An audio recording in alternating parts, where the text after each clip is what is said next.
시드니 힐교회 아침 경건의 자리에 나오신 여러분들을 축복합니다. 이 시간 우리가 함께 묵상하면서 우리를 부르신 하나님 앞으로 나아가도록 하겠습니다.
오늘 아침 우리에게 주신 하나님의 말씀은 신명기 28장 25절로부터 35절까지의 말씀입니다.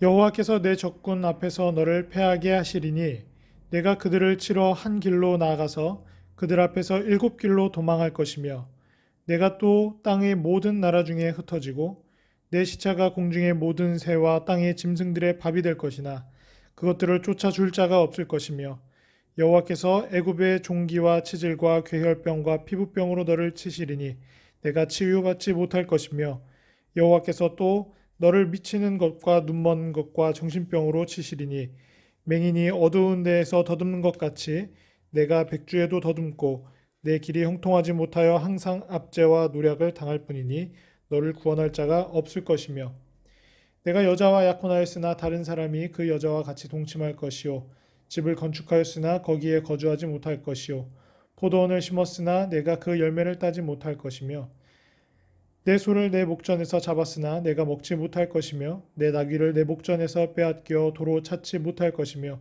내 양을 원수에게 빼앗길 것이나 너를 도와줄 자가 없을 것이며 내 자녀를 다른 민족에게 빼앗기고 종일 생각하고 찾음으로 눈이 피곤하여지나 내 손에 힘이 없을 것이며 내 토지 소산과 내 수고로 얻은 것을 내가 알지 못하는 민족이 되겠고 너는 항상 압제와 학대를 받을 뿐이니니 그러므로 내 눈에 보이는 일로 말미암아 내가 미치리라. 여호와께서 내 무릎과 다리를 쳐서 고치지 못할 심한 종기를 생기게 하여 발바닥에서부터 정수리까지 이르게 하시리라. 아멘.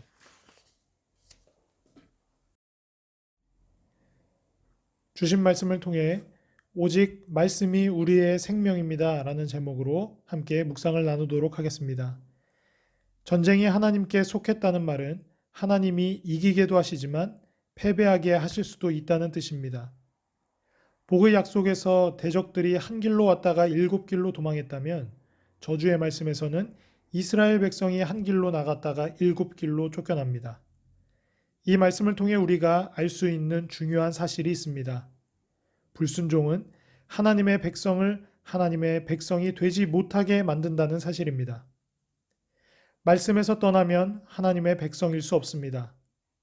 스스로 믿는다고 말할 수는 있겠지만 무엇을 믿는다는 것인지 그 삶이 전혀 증명해내지 못합니다. 우리는 이스라엘이 빠졌던 함정을 철저히 경계해야 합니다. 시체가 새와 짐승들의 밥이 되지만 장례를 치러줄 사람도 없습니다. 이 말씀은 후에 예레미야의 시대에 그대로 이루어집니다. 27절에 여호와께서 애굽의 각종 병으로 치시면 아무도 치유받지 못한다고 말합니다. 왜 애굽의 병이 약속의 땅까지 따라온다고 말씀하실까요? 하나님보다 애굽을 더 기억하고 의지하면 그렇게 된다는 뜻입니다. 나중에 유다와 이스라엘의 열왕은 주변의 강대국을 더 의지합니다. 그리고 의지하던 그 나라들에 의해 심판을 당하고 맙니다.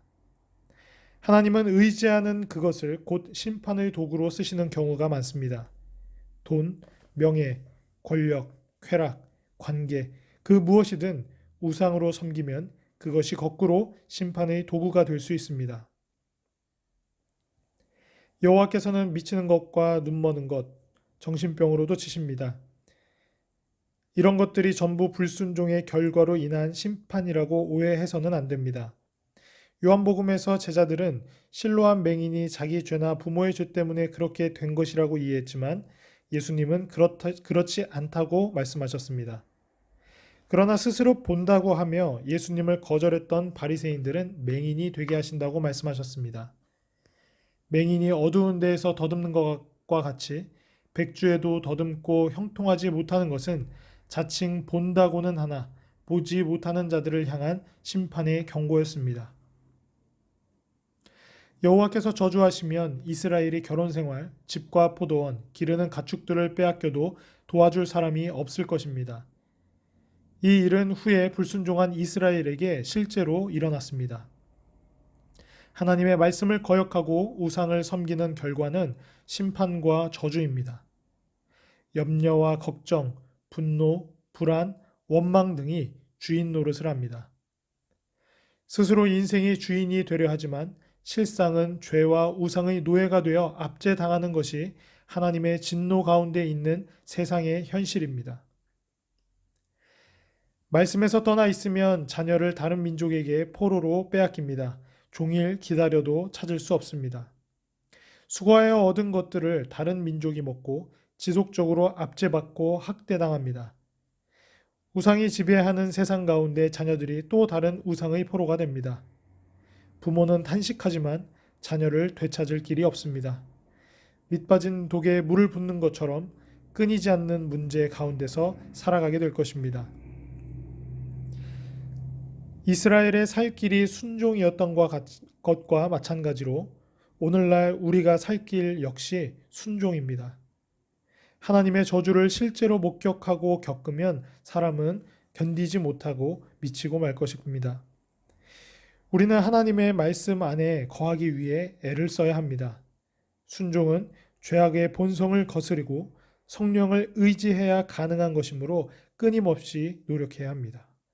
끊임없이 성령을 의지하고 의탁해야 합니다. 주님의 말씀을 사모하고 순종하기를 기뻐하십시오. 말씀에 생명을 걸 때, 말씀에 생명을 걸고 하나님의 뜻대로 순종하는 삶을 살아 나아갈 때, 말씀이 우리의 생명을 지켜주실 것입니다. 오늘 하루도 우리에게 말씀하고 계시는 하나님의 뜻대로 순종하기로 결단하며 오직 성령의 능력으로 말미암아 말씀이 우리들의 생명을 지켜나가실 수 있는 하루를 살아가시는 여러분들과 가정과 교회가 되기를 축복합니다.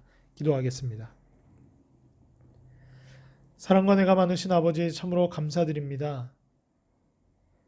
우리 안에 있는 여전히 우리들의 욕망과 우리들의 뜻과 우리들의 의지의 대상을 쫓아 하나님의 말씀을 순종하지 못하고 하나님의 뜻에 순종하지 못하고 살아갔던 우리들의 모습들, 지난날의 모습들이 이스라엘 백성들의 모습과 너무나도 닮아 있고 이제는 이스라엘 백성들을 향해서 선포되는 하나님의 그 심판의 말씀이 우리 앞에 있는 줄로 오늘 아침 말씀을 통해 깨닫게 됩니다.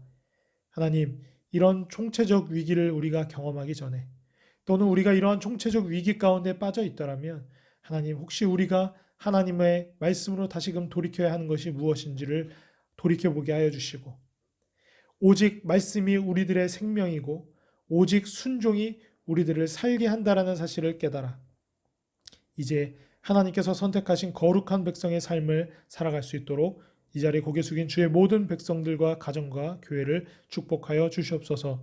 감사드리며 예수 그리스도의 이름으로 기도드립니다. 아멘.